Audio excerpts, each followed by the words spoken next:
Hello, everyone.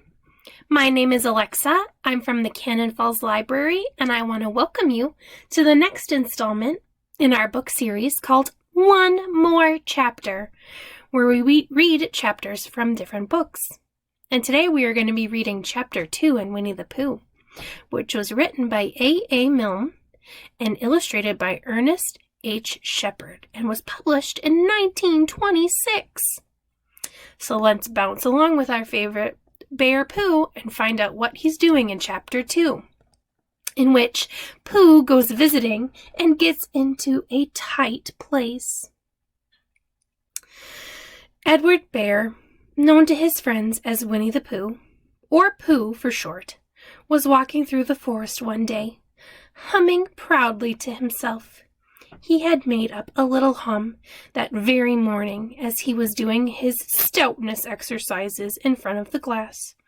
Tra-la-la, tra-la-la, as he stretched up as high as he could, and then tra-la-la, tra-la-la, oh help! La, as he tried to reach his toes. After breakfast, he had said it over and over to himself until he had learned it off by heart. And now he was humming it right through properly. It went like this. Tra-la, tra-la-la, tra-la-la, tra-la-la, rum-tum, tiddly-um-tum, tiddly, tiddly, tiddly, tiddly, tiddly, rum-tum-tum, tiddly-tum. Well, he was humming this hum to himself and walking along gaily, wondering what everybody else was doing and what it felt like being somebody else, when suddenly he came to a sandy bank, and in the bank was a large hole. "Ah," said Pooh, "ruddly-tum-tum-tum. If I know anything about anything, that hole means rabbit," he said. "And rabbit means company," he said. "And company means food and listening to me humming and such like. Rum-tum-tiddle-tiddly-hum." So he bent down, put his head into the hole, and called out, "Is anybody home?" There was a sudden scuffling noise from inside the hole, and then silence. "What I said was, 'Is anybody home?'" called out Pooh very loudly. "No," said a voice, and then added, "You needn't shout so loud. I heard you quite well the first time." "Bother," said Pooh. "There isn't anybody here at all." "Nobody!" Winnie the Pooh took his head out of the hole and thought for a little, and he thought to himself, "There must be somebody in that hole there, because somebody must have said nobody." So he put his head back in the hole and said, "Hello, Rabbit, is that you?"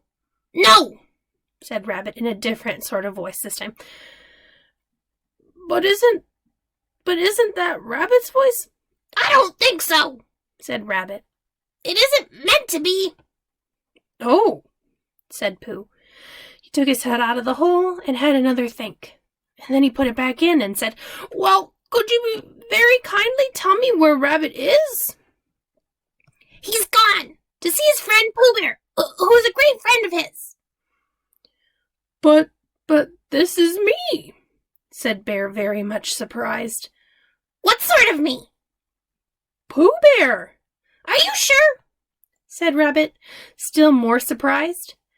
Quite sure," said Pooh. "Well then, come in."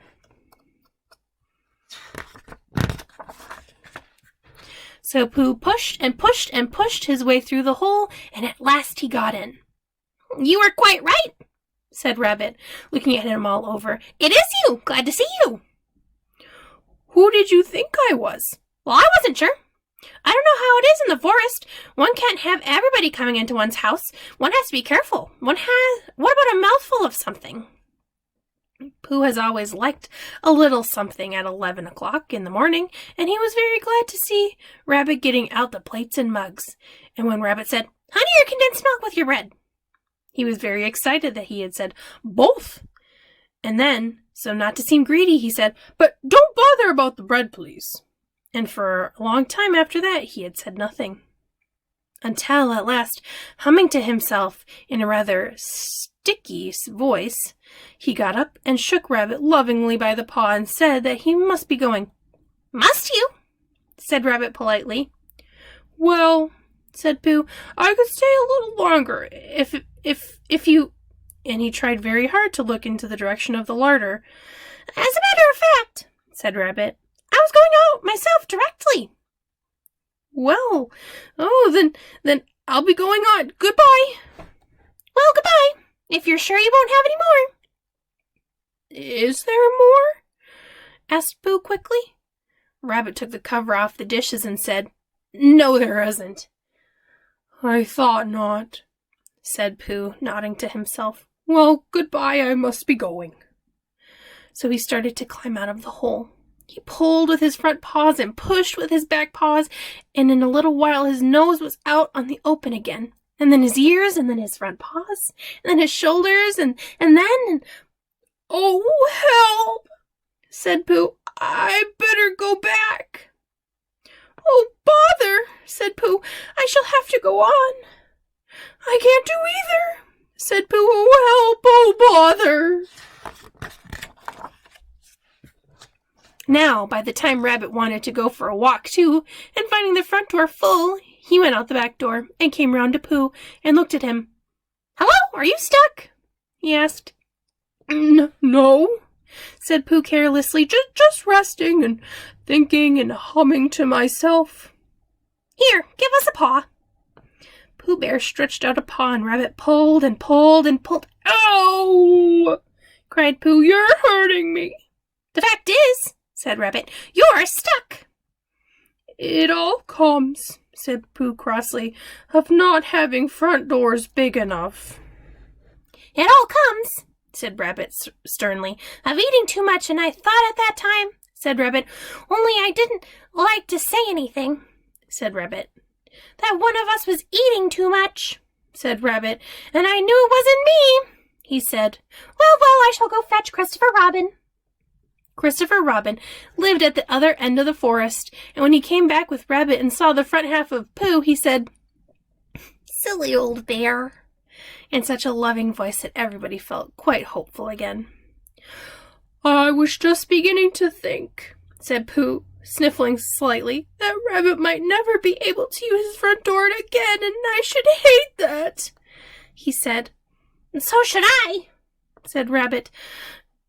"Use his front door again?" said Christopher Robin. "Of course he'll be able to use his front door again." "Good," said Rabbit. "If we can't pull you out, Pooh, we might push you back."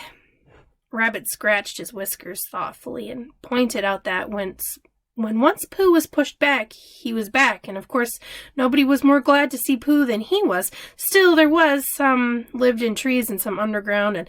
"Oh, you mean I'm never getting out?" said Pooh. "I mean," said Rabbit, having got so far, it seems a pity to waste it." Christopher Robin nodded. "Then there's only one thing to be done," he said. "We shall have to wait for you to get thin again." "How long does getting thin take?" asked Pooh anxiously. "About a week, I should think." "But I can't stay here for a week." "You can stay here all right, silly old bear. It's just getting you out which is difficult." "I'll read to you," said Rabbit cheerfully, "and I hope it won't snow," he added. "And I say, old fellow, you're taking up a good deal of room in my house. Do you mind if I use your back leg as a towel horse? Because, I mean, they're not doing anything, and it would be very convenient just to hang the towels on them." "A week?" said Pooh gloomily. "What about meals?" "I'm afraid no meals," said Christopher Robin, "because of getting thin, but we'll read to you." Bear began to sigh, and then found he couldn't because he was so tightly stuck, and a tear rolled down his eye, and he said, "You would read me a sustaining book, such as would help and comfort a wedged bear in great tightness." So Christopher Robin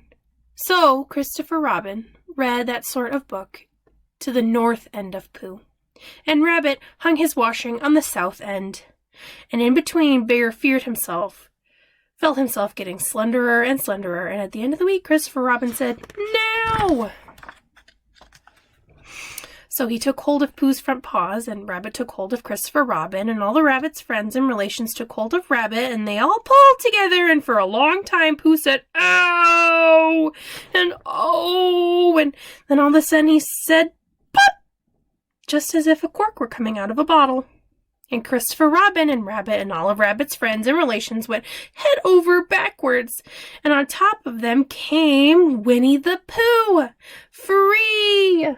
So, with a nod of thanks to his friends, he went on with his walk through the forest, humming proudly to himself. But Christopher Robin looked after him lovingly and said to himself, "Silly old bear." Thank you all for reading with me today on our installment of One More Chapter.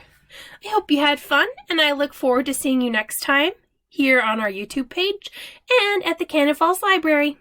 Bye, everybody!